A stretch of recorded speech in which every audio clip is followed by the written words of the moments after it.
할렐루야. 6월 11일 목요일 새벽기도회를 시작하도록 하겠습니다. 사도신경으로 우리의 신앙을 고백하시겠습니다. 나는 전능하신 아버지 하나님 천지의 창조주를 믿습니다.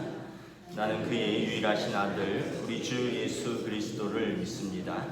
그는 성령으로 잉태되어 동정녀 마리아에게서 나시고 본디오 빌라도에게 고난을 받아 십자가에 못 박혀 죽으시고 장사된 지 사흘 만에 죽은 자 가운데서 다시 살아나셨으며 하늘에 오르시어 전능하신 아버지 하나님 우편에 앉아 계시다가 거기로부터 살아있는 자와 죽은 자를 심판하러 오십니다.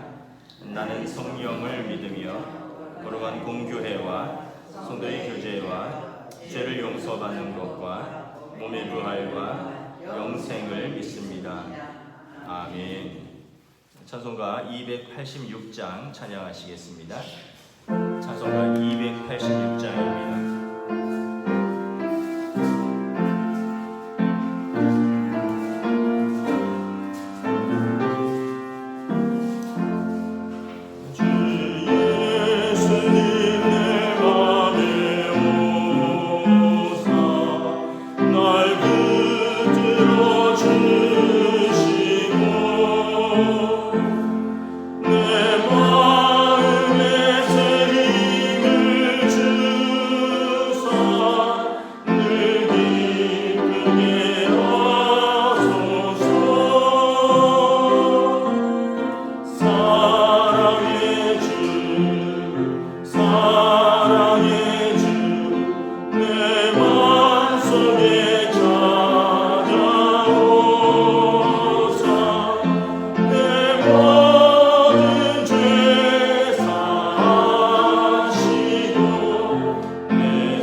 신명기 29장 22절에서 29절까지 말씀입니다.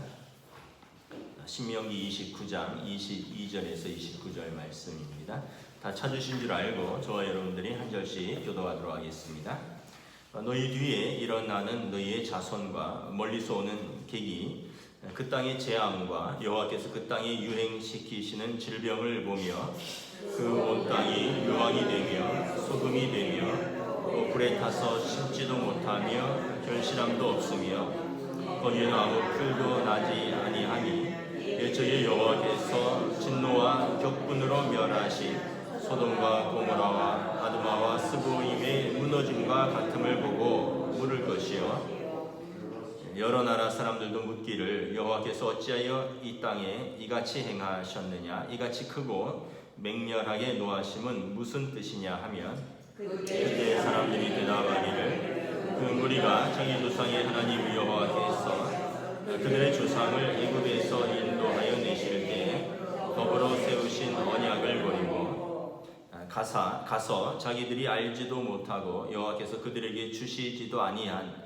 다른 신들을 따라가서 그들을 섬기고 절한 까닭이라. 이러므로 여호와께서 이 땅에 진노하사 이 책에 기록된 모든 저주대로 재앙을 내리시고 여호와께서 또 진노와 격분과 크게 통한하심으로 그들을 이 땅에서 뽑아내사 다른 나라에 내던지심이 오늘과 같아 하리라. 감추어진 일은 우리 하나님 여호와께 속하였거니와 나타난 일은 영원히 우리와 우리 자손에게 속하였나니 이는 우리에게 이 율법의 그 말씀을 행하게 하심이니라. 아멘. 할렐루야.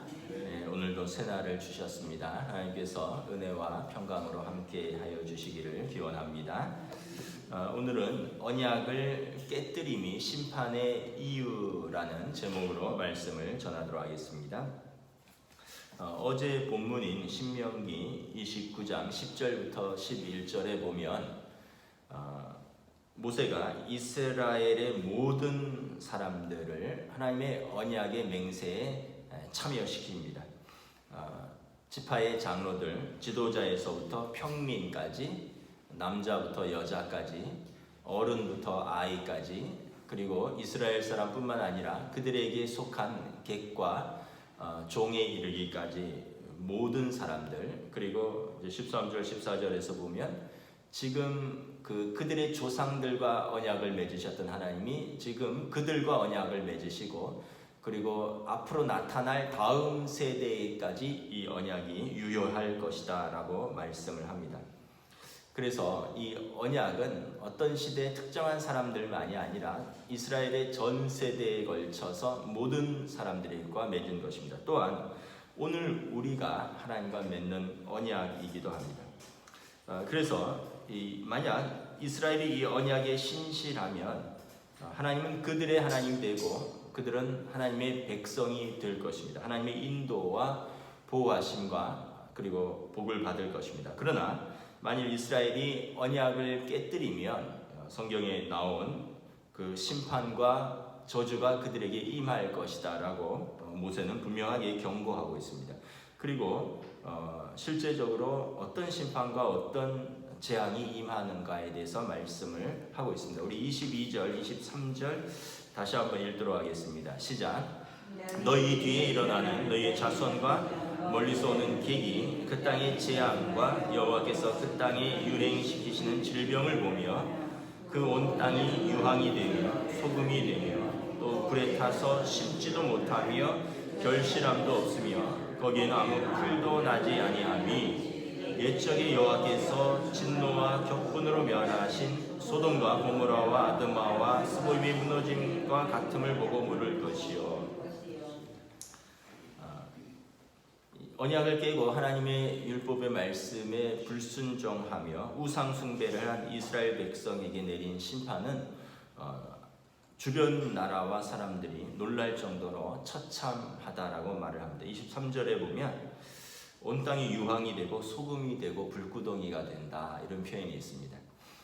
이제 고대 당시에 어느 나라가 다른 나라와 전쟁을 하면 전쟁에서 이긴 나라는 전쟁에서 패한 나라가 다시 쉽게 일어서지 못하도록 우리가 지난번에 또 보았지만 나무를 싹 베고 또 과실이라든가 뭐 이런 것들을 다 이제 수년간 먹지 못하도록, 경제적으로 일어서지 못하도록 다 베어버린다 그랬습니다. 그 땅에 불을 지르고 소금을 뿌려서 그래서 그 땅을 철저하게 파괴하고 저주하고는 했습니다. 그래서 온 땅이 유황이 되고 소금이 되며 라는 표현은 이제 상대방이 그 땅을 이렇게 파괴한다라는 것입니다. 하나님께서 이스라엘에게 은혜로 주신 젖과 꿀이 흐르는 땅이 온통 유황과 소금이 뒤덮이게 되고 산과 들은 불에 타서 풀 한 폭이 자라지 않을 것입니다. 또 22절 하반절에 보면 그 땅에 질병이 유행할 것이다. 설상가상으로 모든 생명체가 파괴된 그 땅에는 이 시체들을 치울 사람도 없을 것입니다.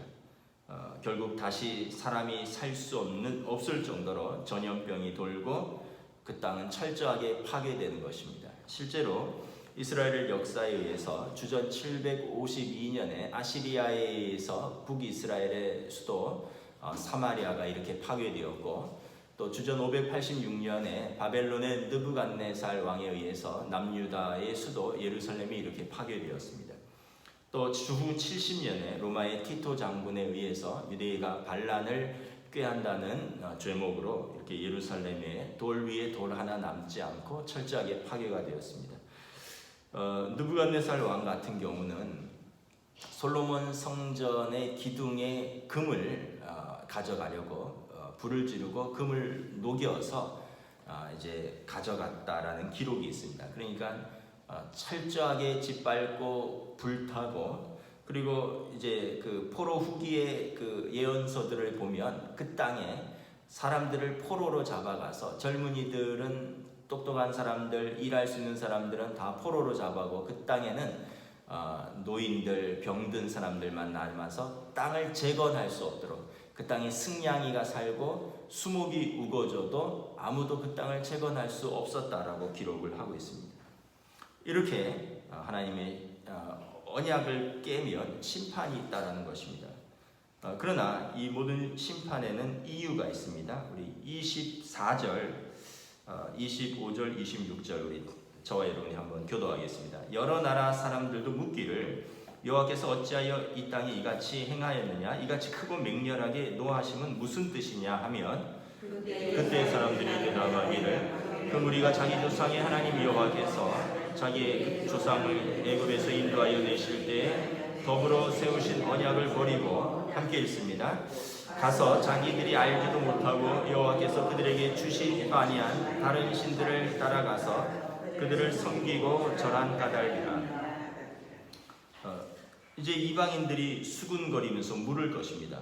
여호와께서 어찌하여 이 땅에 이렇게 행하셨느냐, 여호와의 이렇게 크고 맹렬하게 노하심이 무슨 뜻이냐라고 물을 것입니다. 그리고는 자기들이 다시 대답할 것입니다. 그것은 히브리 민족이 자기의 조상의 하나님 여호와께서 여호와와 더불어 세우신 언약을 버리고 가서 다른 신들을 섬겨서 하나님의 진노를 받은 것이다.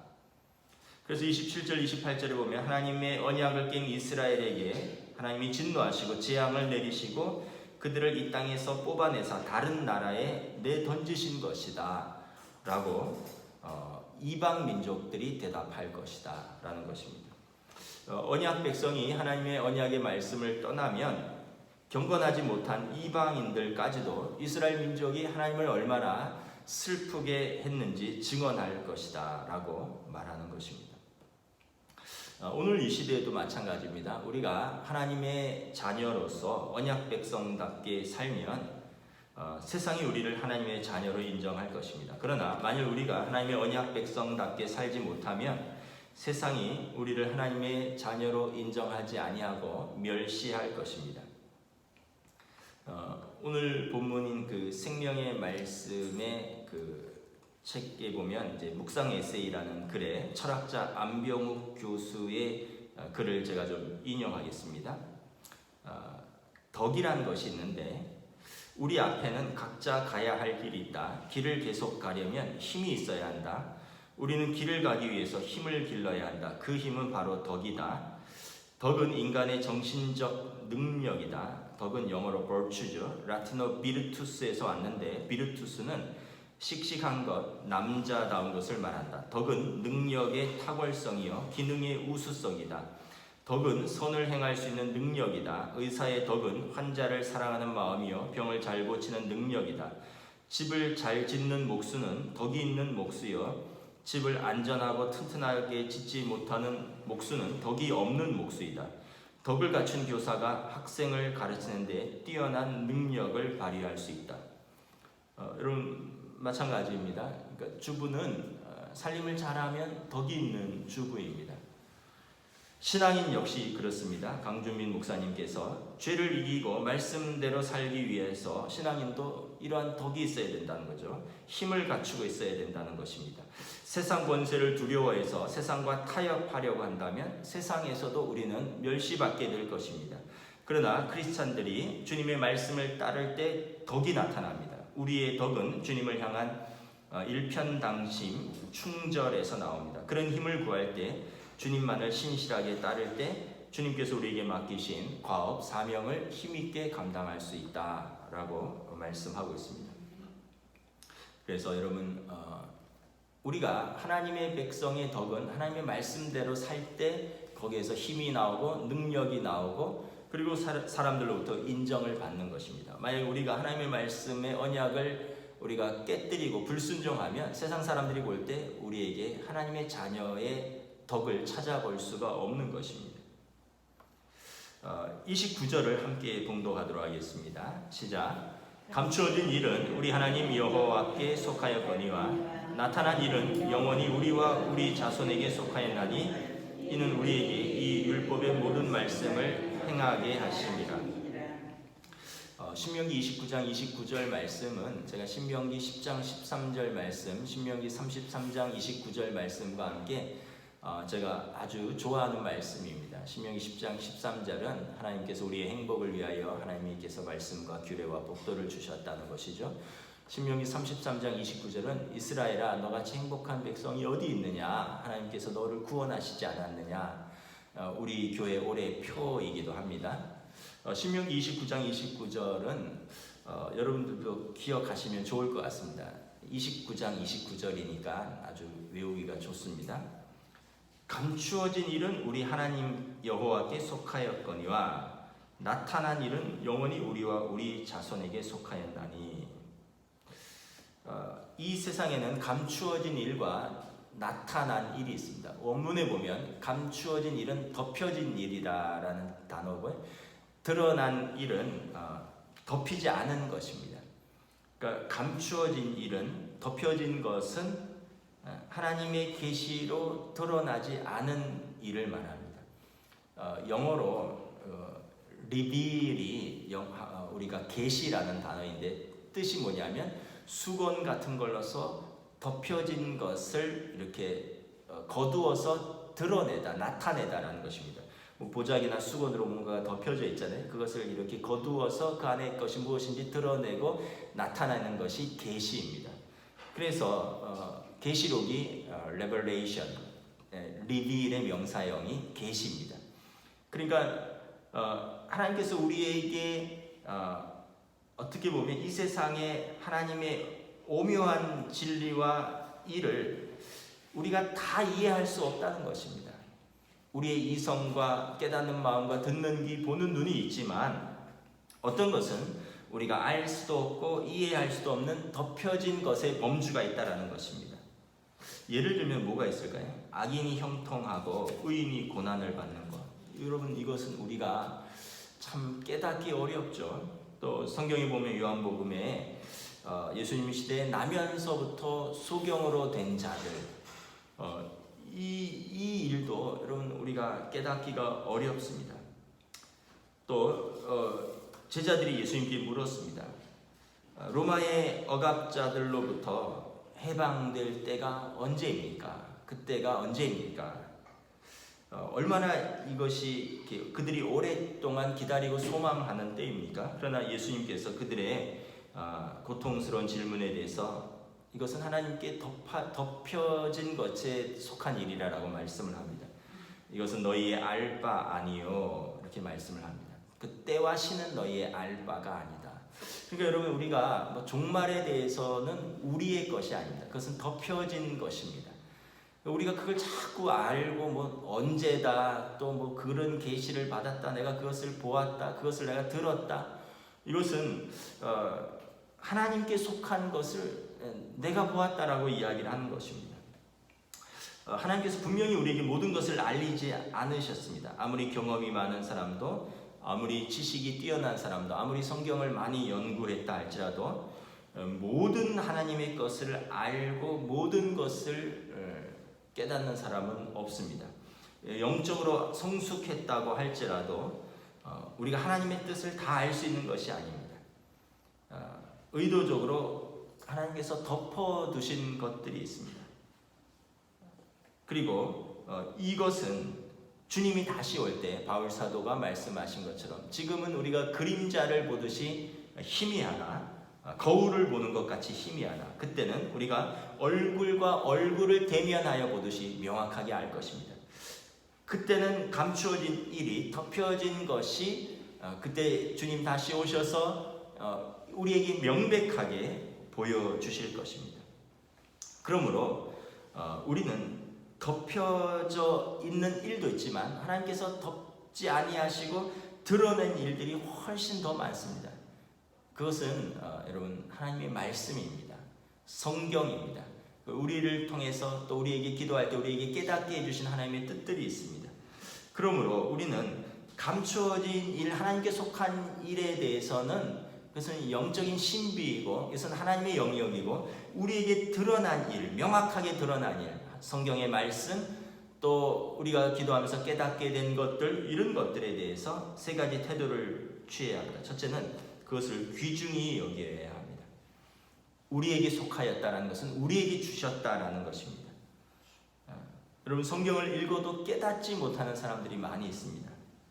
그러나 우리가 하나님의 말씀을 받을 때 성령께서 우리의 영안을 여시고 우리에게 믿음을 주사 우리에게 이해하게 하시고 깨닫게 하셨습니다. 이것은 특권입니다. 여러분 우리가 받은 것을 당연하게 여겨서는 안 됩니다. 두 번째는 우리가 그것을 전달해야 됩니다. 오늘 29절에 보면 나타난 일은 영원히 우리와 우리 자손에게 속하였다. 우리가 이것을 깨닫고 배웠다면 이것을 우리 자손에게 전달할 책임이 있습니다. 신명기는 보면 자주 부모의 책임에 대해서 언급합니다. 신명기 6장에서부터 부모가 자녀에게 무엇을 가르쳐야 하는가 계속 보면 가정에서 부모는 전달자로서 하나님 앞에 부름을 받았다라고 말씀을 합니다. 그러므로 다음 세대에게 이 나타난 일을 우리가 전달하고 나누어줄 책임이 있다는 것입니다. 세 번째, 우리는 그 나타난 일에 순종을 해야 됩니다. 하나님께서 우리에게 말씀을 주셨습니다. 규례와 법도를 주셨습니다. 이것을 쌓아두라고 주신 것이 아닙니다. 성경책은 자동차 뒷자리에다가 놔두라고 주신 것이 아니라 읽고 깨닫고 순종하라고 주신 것입니다. 우리에게 덮이지 않는 것, 또 우리에게 드러난 것을 주셨는데 우리가 순종하지 않는다면 그것은 우리의 것이 되지 않을 것입니다. 우리의 오해가 있습니다. 성령이 우리에게 임하시면 성령께서 우리를 뒤집어 놓으시고 우리를 강압적으로라도 변화시켜서 이끌어 가실 것이다 라는 오해가 있습니다. 일부 그런 사람들이 있습니다. 하나님께서 급하게 쓰시고자 하면 사도 바울 같은 경우 그를 길에서라도 하나님께서 강압적으로 그를 바꾸어서라도 쓰십니다. 그러나 대부분의 일반적인 경우는 하나님께서 인격적으로 우리의 동의를 구하고 우리를 쓰십니다. 그러므로 순종하는 자에게 하나님의 뜻이 드러나는 것입니다. 우리가 그런 말들 하죠. 아유, 내비도 때가 되면 알게 돼. 근데 그 때가 된다는 얘기는 두 가지 의미가 있습니다. 하나는 그때의 실패를 경험하고서 비로소 그 말씀이 무슨 뜻인지 깨달았다는 것입니다. 두 번째는 이 사물에 돌아가는 이치를 보고 철이 들어서 그 말이 무슨 뜻인지 깨달았다는 것입니다. 그래서 우리 자녀들이 나이가 들고 자녀 때는 모르다가 그들도 부모가 되고 그들도 자녀를 낳으면서 그때 부모의 말씀이 무슨 말인지 깨닫게 됩니다. 사물의 이치를 그때 경험을 통해서 깨닫고, 또는 이제 탕자처럼 자신의 실패를 통해서 아버지께로 돌아가자라고 깨닫기도 하는 것입니다. 그러므로 여러분, 그냥 때가 되어서 깨닫는 것은 없습니다. 우리가 순종할 때 우리에게 그 드러난 것이 우리의 것이 되는 것입니다. 말씀을 마치겠습니다. 언약을 깨뜨림이 심판의 이유입니다. 언약을 지키면 그것은 그들이 복을 받는 이유입니다. 오늘 말씀은 아직 이스라엘에게 일어나지 않은 일에 대한 하나님의 자비로운 경고입니다. 복과 심판은 그들 앞에 놓여져 있습니다. 그들의 선택이 그들의 결과를 만들어갈 것입니다. 오늘 우리에게도 동일한 것입니다. 기도하시겠습니다. 하나님, 은혜를 감사합니다. 오늘 모세가 이제 이스라엘 출애굽 2세대들을 떠나기에 앞서서 마지막으로 그들을 하나님의 언약에 세우고, 그리고 그 언약에 신실하라라고 말씀을 합니다. 언약을 지키면 하나님께서 그들의 하나님이 되고 그들은 하나님의 백성이 될 것입니다. 그리고 그 땅에서 장구히 그들의 자손들과 하나님의 은혜와 복을 누리며 살 것입니다. 그러나 그들이 하나님의 언약에 신실하지 못한다면, 언약을 깨뜨리면 언약을 깨뜨리는 자가 받는 심판과 벌을 받을 것입니다. 그러므로 이것은 하나님의 자비로운 경고입니다. 무자비하신 하나님이 아니라 하나님의 언약에 신실하여 언약을 깨뜨리는 자가 받을 심판과 저주를 피하라는 모세의 진심 어린 경고요, 하나님의 자비로운 경고인 것입니다. 또한 감추어진 일은 하나님께 속하였거니와 나타난 일은 영원히 우리와 우리 자손에게 속하였다라고 말씀을 합니다. 그러므로 우리가 이 율법의 모든 말씀을 행하게 하려 하십니다. 우리의 미래는 하나님께 맡기고 오늘 우리에게 주신 말씀, 하나님의 말씀을 우리가 지키고 또 소중히 여기고 다음 세대에 전달하고 순종할 때 우리에게 드러난 일은 하나님께서 우리를 통하여 이루실 것입니다. 그리고 우리가 주님 다시 오실 때 감추어졌고 덮여졌던 것, 거울을 보던 것 같이 희미하던 모든 진리들이 주님 안에서 밝히 드러날 것입니다. 오늘 하루도 이런 믿음으로 하나님 앞에서 우리에게 주신 사람들을 사랑하고 우리에게 주어진 일에 충성하는 귀하고 복된 믿음의 하루로 인도하여 주시옵소서. 감사를 드리오며 우리 주 예수 그리스도 이름으로 기도드리옵나이다. 아멘. 하늘에 계신 우리 아버지, 아버지의 이름을 거룩하게 하시며 아버지의 나라가 오게 하시며 아버지의 뜻이 하늘에서와 같이 땅에서도 이루어지게 하소서. 오늘 우리에게 용할 양식을 주시고 우리가 우리에게 잘못한 사람을 용서하여 준 것 같이 우리 죄를 용서하여 주시고 우리를 시험에 빠지지 않게 하시고 악에서 구하소서. 나라와 권능과 영광이 영원히 아버지의 것입니다. 아멘.